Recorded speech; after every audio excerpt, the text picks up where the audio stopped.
আসসালামু আলাইকুম এভরিওয়ান। আজকে আমরা রান্না করবো হচ্ছে গরুর গোশত দিয়ে পাতাকপি দিয়ে। তো প্রথমেই আমরা কড়াইতে তেল দিয়ে নেব। তেলটা গরম হলে এখানে আমরা তেজপাতা দিয়ে নিলাম দুটো। এরপর আমরা পেঁয়াজ কুচি এবং কাঁচামরিচ কুচি দিয়ে নেব। তো পেঁয়াজ কুচি কাঁচামরিচ কুচি দিয়ে দেওয়ার পরে এটাকে ভালো মতো আগে নেড়ে চেড়ে নিব। এটাকে ভালো মতো নেড়েছি, কিন্তু স্পিডটা বাড়িয়ে দেওয়ার জন্য বোঝা যায়নি। তারপর হচ্ছে পরিমাণ মতো স্বাদ মতো লবণ, পরিমাণ মতো হলুদের গুঁড়া, পরিমাণ মতো মরিচের গুঁড়া দিয়ে দিব। এরপর দিয়ে দিব হচ্ছে ধনিয়া পাতা গুঁড়া। এরপর দিয়ে দিব হচ্ছে আদা রসুন বাটা। তো এগুলো দিয়ে দেওয়ার পর এটাকে ভালো মতো নেড়ে চেড়ে মিশিয়ে নিতে হবে। এটাকে মশলা দিয়ে মজা করে নিলাম। তো এরপর এখানে পানি দিয়ে দিব হালকা একটু পরিমাণে। আপনাদের আন্দাজ মতো দিবে। তো আমি এখানে আন্দাজ মতো পানিটা দিয়েছিলাম।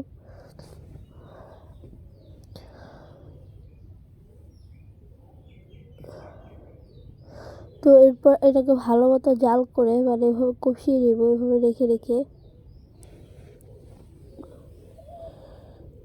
এখানে যেমনভাবে রাখা আছে তেমনভাবে রেখে কষিয়ে নিতে হবে। তো কিছুক্ষণ পর পর আবার একটা একটা করে নাড়াচাড়া দিয়ে দিতে হবে। তো এরপর আমাদের গরুর গোশতগুলো আমরা দিয়ে দিব। আমরা এখানে অল্প একটু গরুর গোশত দিয়ে আসলে আমরা তরকারিটা রান্না করছি। তো গরুর গোশতটা দিয়ে এটাকে ভালো মতো নেড়ে চেড়ে নিব। এরপর আমরা এখানে আলু দিয়ে দিব। কেটে রাখা আলুগুলো ভালো মতো কেটে ধুয়ে রেখেছিলাম। আপনারা চাইলে অন্যরকমভাবে কাটতে পারেন, তো আমরা এইভাবেই কেটেছি। তারপর ঢাকনা দিয়ে ঢেকে দিব। তো 5 মিনিট পরে ঢাকনা উঠিয়ে আবার ভালো মতো একটা নাড়াচাড়া দিয়ে নেব।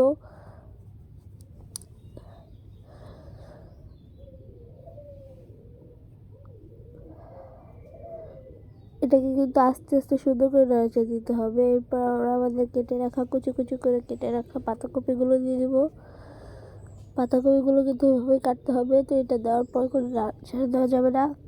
এটা 5 মিনিট ঢেকে রাখার পর যখন এটা নরম হয়ে যাবে তখন এটা নাড়াচাড়া দিতে হবে।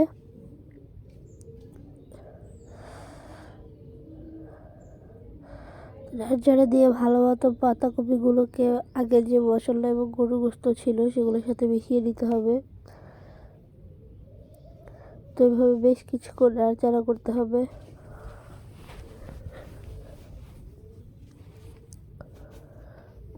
হালকা হালকাভাবে নাড়াচাড়া করতে হবে। তারপর আবার ঢাকনা দিয়ে ঢেকে দিব 5 মিনিটের মতো, 5-10 মিনিটের মতো। তারপর আবার ঢাকনা উঠিয়ে আবার ভালো মতো নাড়াচাড়া দিয়ে দিব।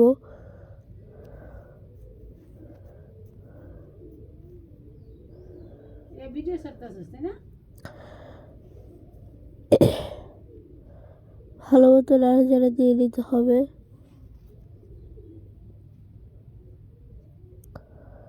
এরপর আমরা এখানে জিরা গুঁড়ো দিয়ে দিলেই হয়ে যাবে আমাদের গরুর গোশত দিয়ে পাতাকপি রান্না। তো যদি ভিডিওটি ভালো লাগে অবশ্যই একটি লাইক দেবেন, চ্যানেলটি সাবস্ক্রাইব করবেন। নতুন নতুন এবং ইউনিক ভিডিও পেতে আমার চ্যানেলের সাথে অলওয়েজ কানেক্ট থাকবেন। আমি আপনাদেরকে অনেক ইউনিক ভিডিও দেবো রান্নার রেসিপি। তো নেক্সট ভিডিও আসা পর্যন্ত সবাই ভালো থাকবেন, সুস্থ থাকবেন। আল্লাহ হাফেজ।